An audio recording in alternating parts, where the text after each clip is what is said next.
Welcome to the Conscience of Kansas radio show with Paul A. Ibbetson. A no-nonsense conservative talk show that looks at the local, state, and national issues that affect the people of Kansas.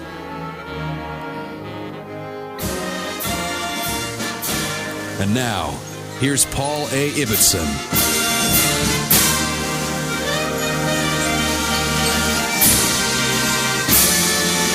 Ladies and gentlemen, our first guest is the Sheriff of Maricopa County, the third largest sheriff's office in the nation. He's serving his fourth term as sheriff. He started back in 1993. He's known by the media as the toughest sheriff in America, and he just might be. But he is certainly one of the most innovative sheriffs in America. Sherrif Joe Arpaio, we'd like to welcome you to the Conscience of Kansas.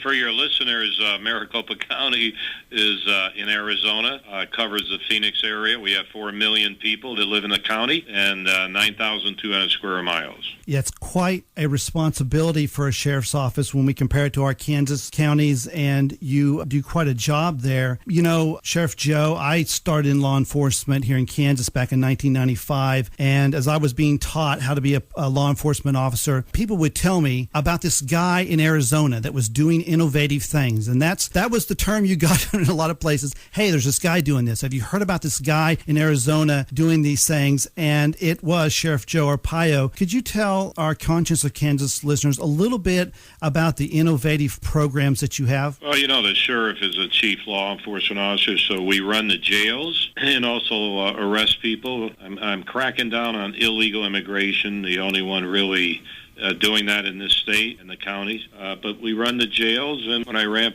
for office in 92, decided to put tents up. We did. We got 1,500 people in the tents. We're building more tents. So I get tough programs. In the jail system, we have about 10,000. About 20% are illegal in the jails. And we go after animal cruelty, deadbeat parents. We have a 3,000-member posse with airplanes and jeeps.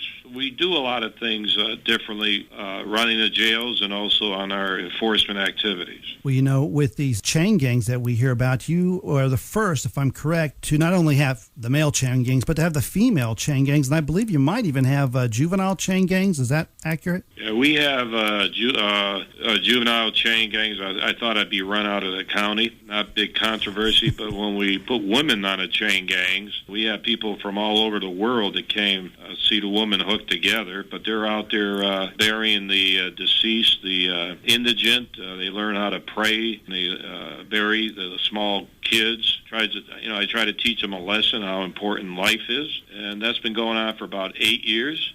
We have a good drug prevention program, first only high school in the nation under a sheriff. So we got a lot of good programs, which balances out the 20-cent meals, the pink underwear, no coffee, no cigarettes, no porno, no TV, except the Weather Channel and C-SPAN. So I've taken all this away when I took office. Well, you know, a lot of people may not see the genius in some of those things. You save $20,000 to your taxpayers by simply taking out salt and pepper. And you find ways to not only save money, but it looks like to be efficient. We call it justice under the big top with your tents. And you've had folks like Mike Tyson. I mean, you have all kinds of comers. Did he come out and spend a little life under the vinyl? Well, I brought him out in 1999 to talk to the kids. Took a lot of heat on that. Why would you bring this guy to talk to kids? He's not a role model, but they listen to him more than they listen to me. Then he got arrested recently. He spent a little time in the tents.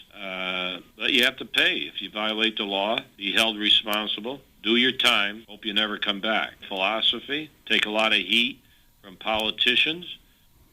But you know what? I served the people, and I got pretty high polls support from the general public. So I'm the elected sheriff.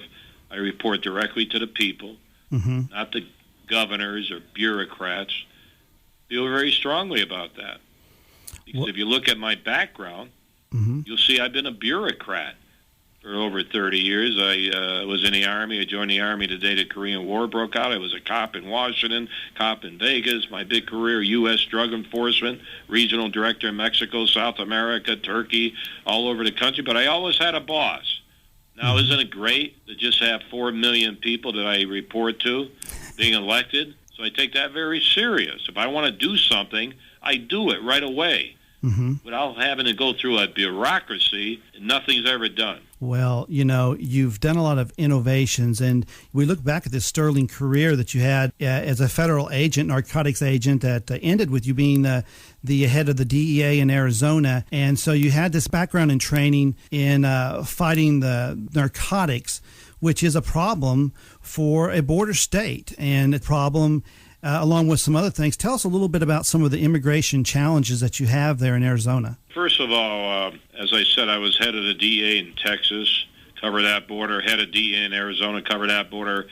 The director in Mexico covered the border, so I know where the Mexico border is. And we still have drugs coming across from South America through Central America into the U.S. across the Mexican border. A lot of the illegal the coyotes, the smugglers are using the same routes to smuggle people into this state and into the county. There's a new state law. We're the only ones enforcing it. We arrest the smuggler plus the co-conspirator, the customer. We have 160 officers trained by ICE, Immigration Customs, largest in the United States, so we can enforce the federal immigration laws.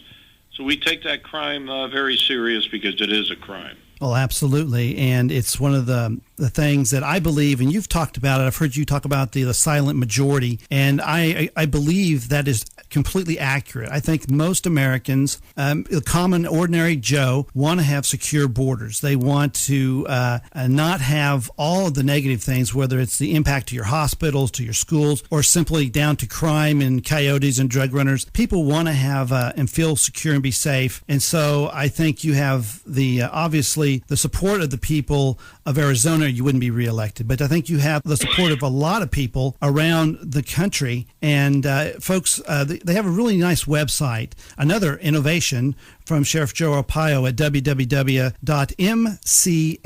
Maricopa County Sheriff's Office.org. This website gets just under 1 million hits daily, which is unbelievable. And it's a wonderful outlet where you can find many good pieces of information about what Sheriff Joe does, what the Sheriff's Office does, and where we picked up a lot of information. Now, I think it's very interesting having your inmates in pink. And tell us a little bit about why you implemented that and what's been the outcome of having pink inmates with pink clothing. Let me give you the official version. Okay. Then I'll give you my version. All right. Official version is they were stealing the underwear, smuggling the underwear out of the jail, trying to sell it. Had an idea, put it in pink. It's easier to detect when they leave the jail system. And because nobody wears pink underwear. But the reason it's pink because they don't like it. Why would you give them a color they like? Number one. Number two, I said nobody wears pink underwear since we started selling the underwear to raise money for our volunteer posse. We have 3,000 members with airplanes, Jeeps, you name it. It helps the volunteers with their expenses. So that's another benefit with the pink underwear that started in the jail system. Very interesting. I've seen the pink tops, and ladies and gentlemen, they have these pink tops for the inmates that clean. It says cleaning and sober, and I think that's very interesting as well. And you have, if I'm right, now I was reading all the way from England. Sheriff Joe Arpaio is written about all over the country, all over the globe. And in a little piece out of England, UK, they were talking about that you had a DUI chain gang and that you had drunk drivers doing some of the burials of homeless alcoholics. Is that accurate? Well, we do have the inmates bury the indigent in the county cemetery. They take their hats off. They pray before nobody else would do that. As far as the DUIs, that was something we started with the chain gang. So those that have been convicted wear the shirt that says I'm convicted DUI to send a message as they're cleaning trash up and down the main thoroughfares. That the kids driving by with their folks, maybe the folks will say, you do something wrong, you're going to be on that chain gang. So it's really an educational deterrence effect that we do all this. As I say, there's always a rationale, and that's Absolutely. Why I survived 15